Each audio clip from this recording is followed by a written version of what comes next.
What's up, all you WoW tubers out there? Wrath2501 here with a bit of a WoW discussion. This is in regards to some of the comments I've been seeing, not directed at me, I mean nobody gives a crap about me, but people have been complaining about Legion in ways that I don't think they really need to. And this isn't in regard to the gameplay, this is in regards to the lore. And this is in complaints about World of Warcraft as a whole, so I'm just going to address some things that I think are kind of unfounded. So, I'm just going to start off with one of the most basic ones, and that was Archimonde. Now, I've seen Novel87 also complain about this, like how Archimonde didn't seem to act in character when we fought him in Warlords of Draenor. He just came out, you know, and then they say, oh, we just kicked his ass. Well, that's not exactly what happened. I mean, Archimonde is known to be a brilliant tactician.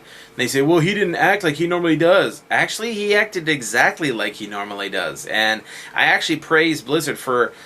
They stuck to Archimonde's character, but what changed was not Archimonde, but it was us. The mortals, as you might say. So, this is what I'm getting at. Think about when Archimonde first appeared on Azeroth, and that was during the War of the Ancients. During the War of the Ancients, Archimonde took on one of the wild gods, Malorn, and he took him on one-on-one combat, and he kicked his ass. He killed him, just grabbed him and just broke his neck, grabbing his horns, and then he just tossed him aside like he was nothing. He also laid waste to thousands of Night Elf soldiers and even the animals that were under the command of the wild gods. I mean, dude, he was a badass. So, fast forward 10,000 years to the Third War, and that was when the Alliance, the Horde, and the Night Elves, well, the Night Elves used to be their own faction, they worked to defeat Archimonde and prevent him from getting to the World Tree. Okay, yeah, that's great. But once again, they couldn't really stop him. I mean, yes, he did have the Scourge at his side and a whole bunch of demons, but ultimately Archimonde personally laid waste. If you played Warcraft 3 and you have to play as the Night Elves, the Alliance, and the Horde, and you basically have to work your way, stop them, just slow them down from climbing up the mountain to Mount Hyjal. Archimonde basically makes short work out of everyone, and even in the Time Walking dungeon, where you go to fight Archimonde, if you basically fought him back in the day, you didn't defeat him. He kicked your ass. But he still fell for the trap, you know, thinking that his victory was assured, that you were the last feeble attempt. Now we got to fast forward a long time to Warlords of Draenor.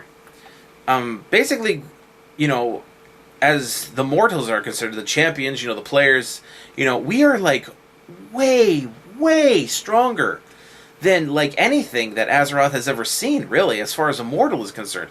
I mean, think about it. When we fight... what's his name? Manaroth, he is tremendously surprised about how strong we are. He says, you mortals cannot be this strong. I mean, he didn't understand how we could be that powerful. And of course, we do wind up defeating Manaroth. Even after, not only was he did he power up to his full strength, but Gul'dan even enhanced his strength, making him stronger than he was. And remember, our, shit, now I can't remember his name. Shit. Manaroth. I don't know, just out of my head. Both gone out of my head.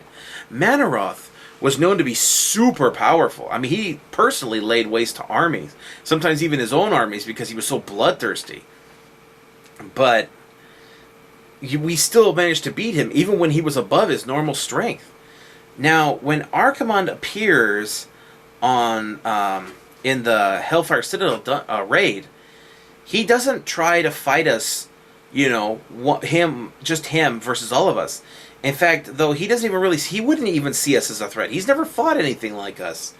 To him, we're just, think about it, he's personally laid waste to armies. And yet here we are, a group of, you know, 20 to 30 little adventurers, mortals, and we're all that stands between him and conquering this whole world. I mean, we're nothing to him. But even then, he still doesn't take us on himself. He summons 3 powerful servants. You got, I don't remember their names, but there was a Dreadlord, a Pit Lord, and I think a Doom Lord. old lords, and he sixed them on us, and he probably expected them to win. I mean, we were just like an annoyance, so that we weren't really worth his time. So we basically they're trash. So we kicked their asses. So this gets Archimonde's attention. So Archimonde decides to fight us himself. But even then, he still doesn't fight us by himself. Pay attention to the fight. He's constantly summoned things, fellhounds, and like the Ravager hounds or whatever they call them, and those fiery Doom Lords that are all made of green fire and everything. He's constantly summoning these things to give a shit. So he's basically fighting us with an army, and we're still tearing them apart. So that basically counters one of the things that Noble said, is that, well, he didn't act the way he normally would. He normally sends guys to weaken first and then steps in. That's exactly what he did. It's just that we're so damn powerful, it didn't weaken us. Okay, now to the next part. Archimonde, if you play it on Mythic, Archimonde like sucks everybody into the Twisting Nether. So people are like, well, why would he take us to the Twisting Nether knowing that that's the one place where he could be killed? That's because while the Twisting Nether is the place where demons can be killed, it's also where they are at their most powerful. Archimonde was way stronger, so he's supposed to be, lore-wise. He's way stronger in the Twisting Nether than when he was fighting on Draenor. And on top of that, he still doesn't take us on by himself. He's constantly summoning ads to try to screw us over, to defeat us. Well, why didn't he, since he was in Twisted Nether, why didn't he run away? Well, that's one of the big things about Archimonde. And this actually takes us back to even another further back expansion, Mists of Pandaria. You got to think about how and why Archimonde and Kil'jaeden joined the Legion. Well, yes, Sargeras approached them and everything, and if you look at the way the lore is now, it doesn't look like, well, at first it seems like both Archimonde and Kil'jaeden were fooled by Sargeras' promises of glory and power. Ultimately, they weren't really fooled. Archimonde wasn't exactly fooled. He didn't think that Sargeras was some good guy. He probably figured he was evil right off the bat, but the power he offered, that is what tempted Archimonde. He could have given Archimonde the truth. He could have told him that you will slaughter billions of innocent people, and Archimonde wouldn't have given a rat's ass.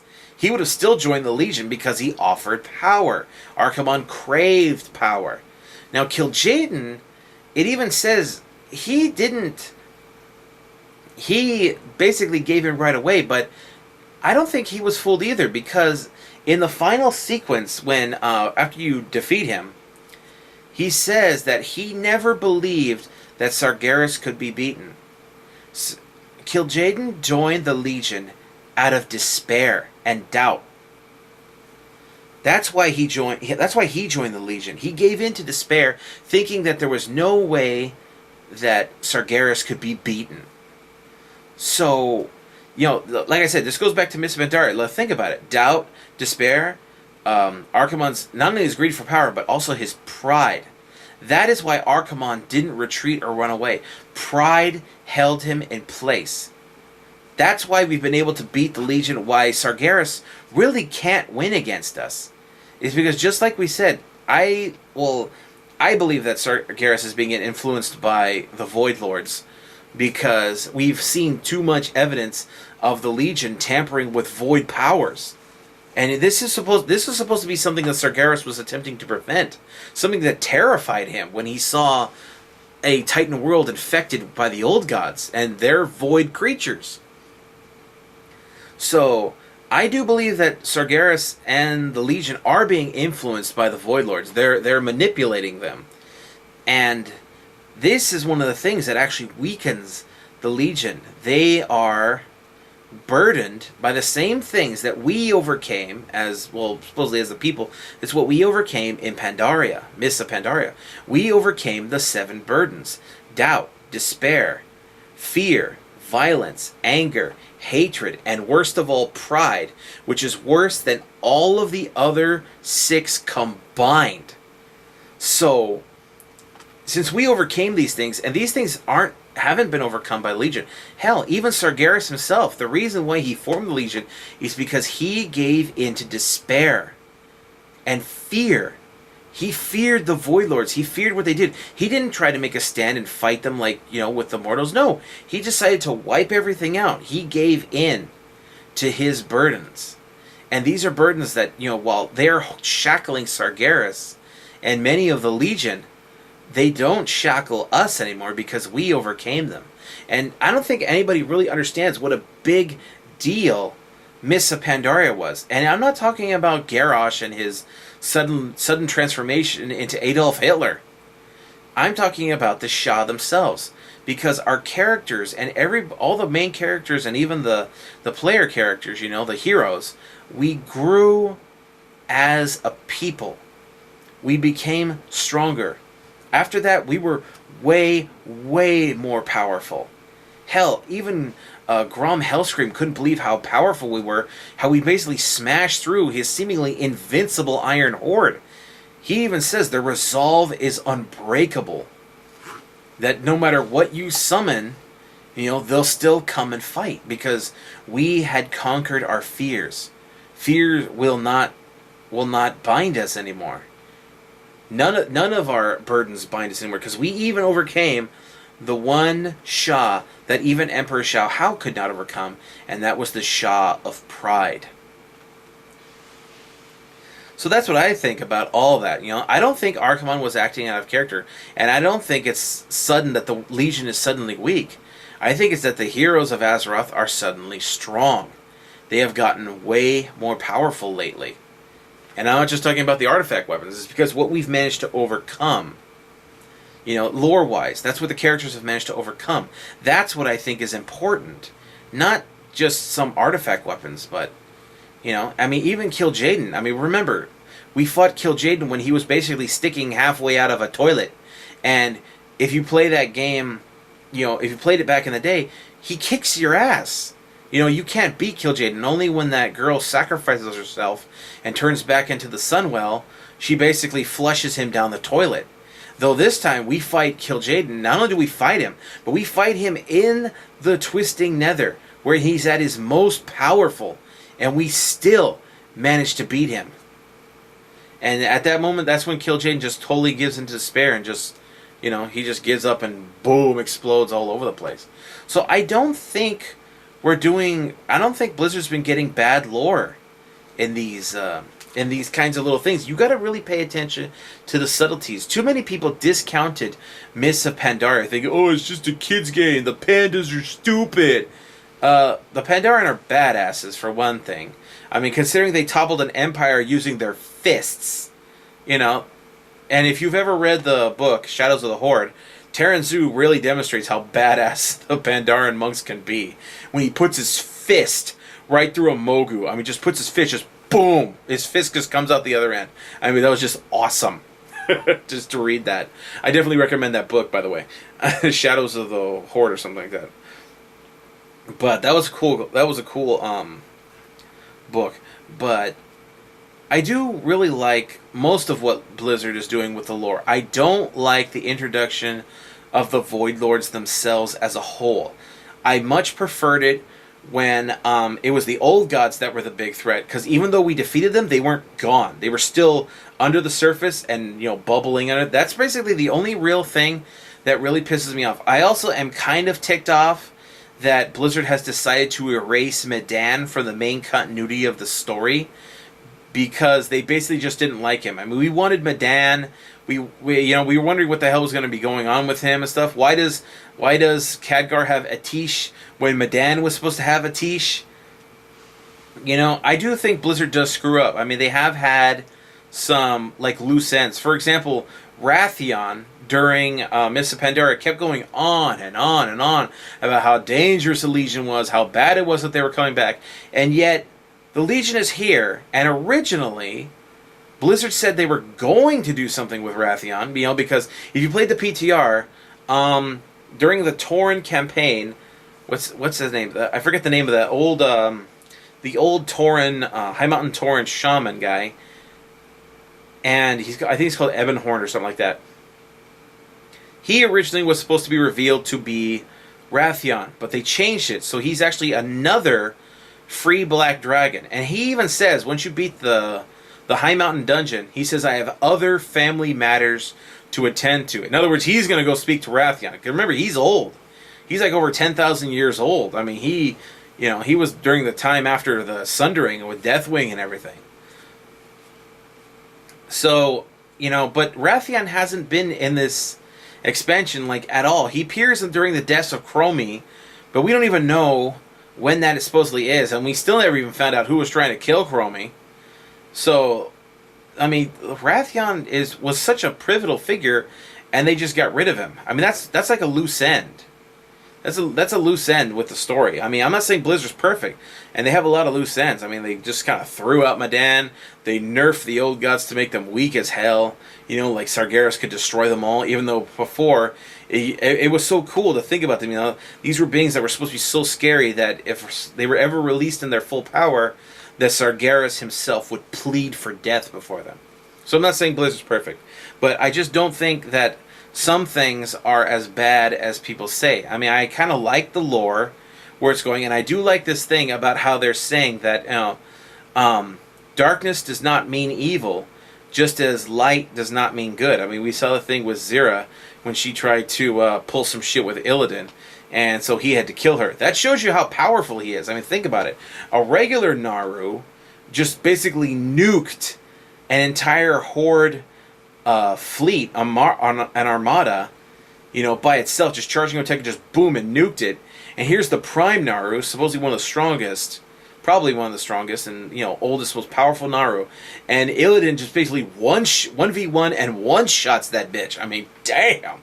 That's like one of the best scenes. That one and the one where we finally see Anduin turn into Manduin. So this is just my thoughts and, little discussion on World of Warcraft. I hope you guys, let me know in the comments what you guys think about it. How do you think the story is going? I mean, do you like all these changes that Blizzard keeps putting in at the last second? Also, do you agree with everybody else saying that the next expansion is going to be a Void expansion, or is Blizzard going to kick us in the nuts again? And nope. I'm kind of curious about what's going on. I mean, everybody's excited about the new expansion. We pretty much know everything that's going to happen in this expansion. The story's basically done. So all we have to do is gear up and prepare and get ready for the next expansion and worry about paying for our WoW tokens for the next month. So I hope you guys are enjoying this. Let me know in the comments what you guys think about all this and all these this little discussion I've got going here. And let me know about your opinions about these matters that I've addressed. And tune in every day for new content. Follow me on Facebook, Twitter, all the good stuff. Check out our Patreon. And I'll see you guys next time. And keep supporting this channel. I want to make both my channels big. And I'm going to try to I'm hoping they'll finally lay off me on my other reaction channel so I can start bringing you guys more stuff there. Because they've disabled my updates on that one. I'm sorry. I know a lot of you guys haven't even seen this. You guys aren't even aware of this channel's existence. But I hope some of you, if any of you find it, tell everybody that I'm on a new channel, that I have a new channel, and come support them both. So I'll see you guys next time. Tune in every day for new content, and bye-bye.